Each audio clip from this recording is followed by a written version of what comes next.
Dito na kami sa Donner Sky Ranch. Ito na yung literal na yelo talaga. Hindi nangangarap lang ng kapiranggot na yelo. Yung dati kinuha ko pa doon sa Walmart na freezer.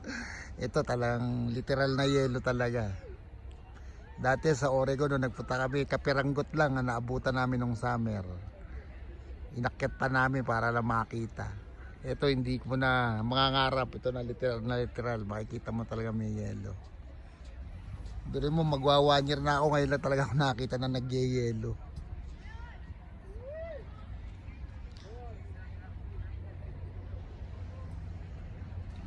Grabe, no?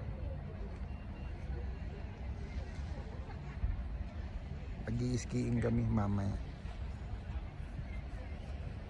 Full pa kasi yung parking. Naghahanap pa kami ng parking.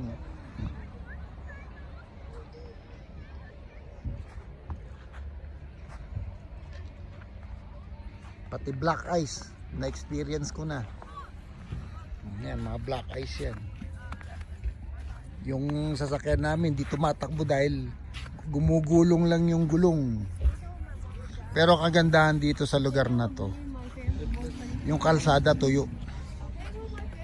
Pero yung bundok, yun na medyo ayan, yung mga anak ko marunong nang maglagay ng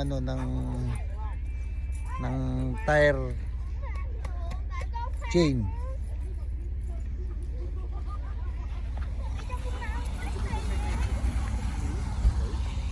Nabalahaw kami. Ganda. Ito, marami Amerikano rito. Ano ko lang napansin, dami Amerikano rito. Talaga puro snow.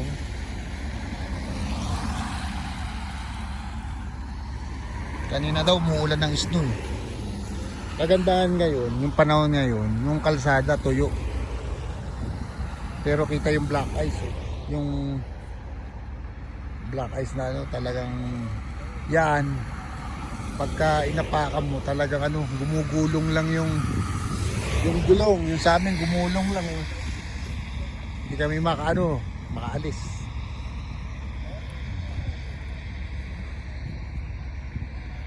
Anak ko lahat dito natutunan mag-farming. Ngayon naman kakabit ng tire chain para sa snow. Hindi kami makaalis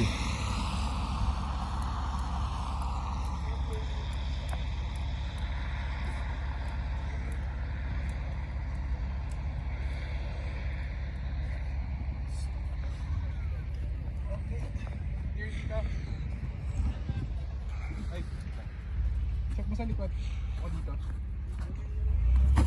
Ay, wala, nasira. Dali, nasira. Nasira.